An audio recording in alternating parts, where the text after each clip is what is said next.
saya Rahmawati Milanda, kelas 1I, program studi budidaya ternak. Nah, di sini saya akan menjelaskan tentang anatomi dan morfologi ternak.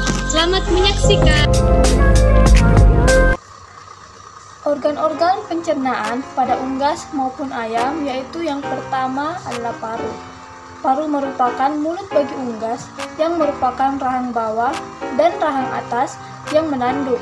Nah, paru berfungsi untuk makan dan minum pada unggas. Paru menghasilkan air liur atau saliva. Yang kedua yaitu esofagus. Esofagus sering juga disebut kerongkongan, dan kerongkongan merupakan tabung berotot yang dilalui makanan untuk proses pencernaan berikutnya. Pada esofagus terjadi gerakan peristaltik untuk mendorong makanan masuk ke pencernaan berikutnya. Yang ketiga yaitu tembolok. Tembolok merupakan suatu pelebaran kerongkongan yang terdapat di antara proventriculus atau lambung kelenjar dan mulut. Yang keempat yaitu proventriculus. Pencernaan selanjutnya terjadi di proventriculus atau lambung kelenjar yang terletak di antara kerongkongan dengan ampela. Nah, di sini terjadi pencernaan secara enzimatis yang merubah makanan sehingga mudah dicerna. Pencernaan di proventriculus terjadi dalam jangka waktu yang singkat.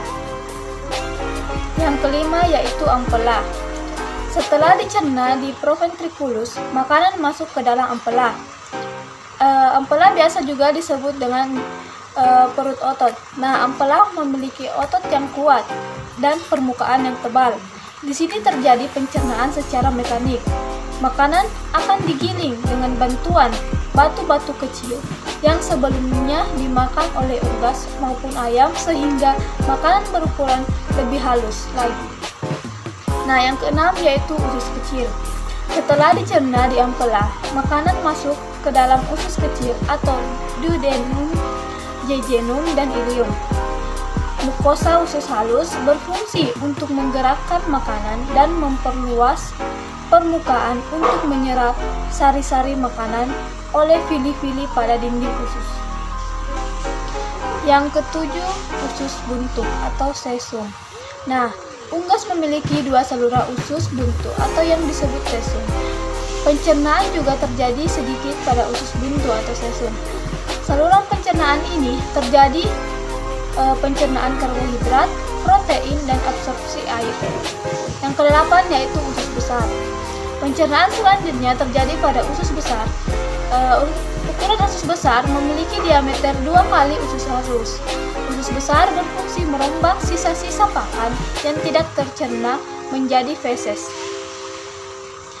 Yang terakhir yaitu kloaka.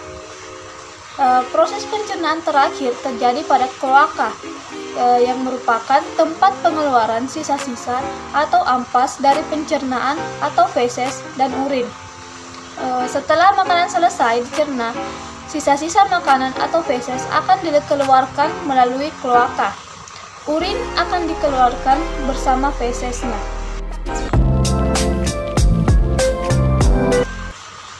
Nah, selanjutnya saya akan menjelaskan tentang organ reproduksi ayam betina. Nah, organ reproduksi ayam betina ini pada dasarnya terbagi menjadi dua, yaitu ovari dan oviduk. Namun, bagian dari oviduk terbagi menjadi 5 bagian lagi, yaitu infundibulum, magnum, isthmus, uterus, vagina, dan kloaka. Yang pertama yaitu oviduk, atau biasa disebut dengan indung telur. Oviduk ini merupakan salah satu organ yang menghasilkan sel telur dalam ayam.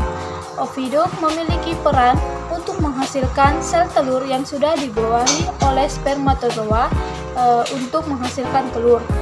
Yang kedua yaitu infundibulum atau papilon, yang merupakan salah satu organ yang hanya terdapat di betina dengan memiliki fungsi untuk menampung atau menangkap sel telur yang sudah matang atau masak di dalam oviduk.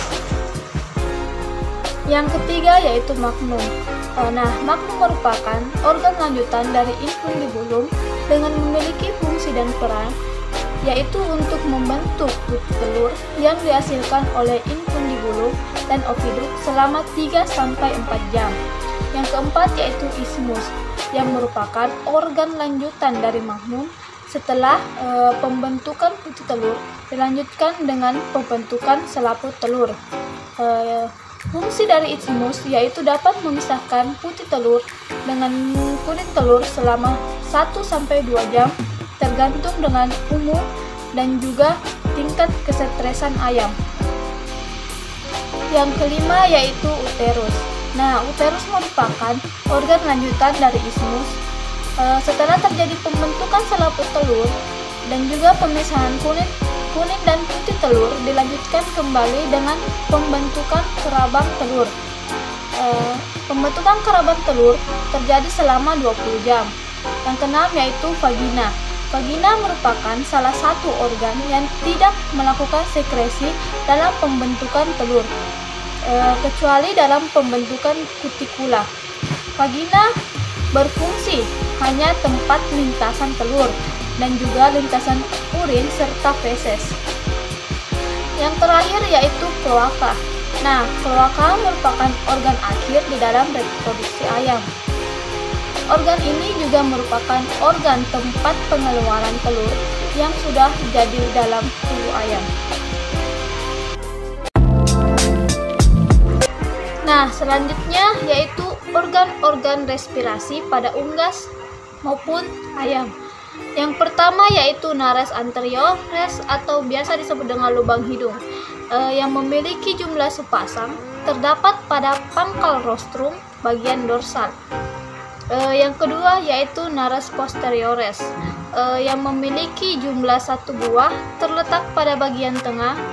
Dan yang ketiga yaitu glotis. Glotis ini terletak pada belakang pangkal lidah dan ke dalam laring. Yang keempat yaitu larin. Larin terdapat di dekat bagian atas yang dibantu dengan cartilago crisidae dan cartilago arytenoidae yang memiliki jumlah sepasang.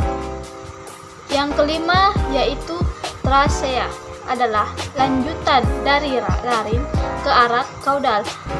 Bagian ini hampir menyerupai pipa yang mempunyai cincin tulang yang disebut dengan annulus trachealis. Dan yang keenam yaitu bronchus, memiliki bentuk percabangan trachea di bagian kanan dan kiri yang disebut dengan bronchus dector dan sinister. Yang ketujuh yaitu pulma. Nah, pulma ini terdapat pada ujung bronchus yang memiliki jumlah sepasang, melekat pada bagian dinding dorsal torak. Yang dari penjelasan saya kurang lebihnya mohon dimaafkan.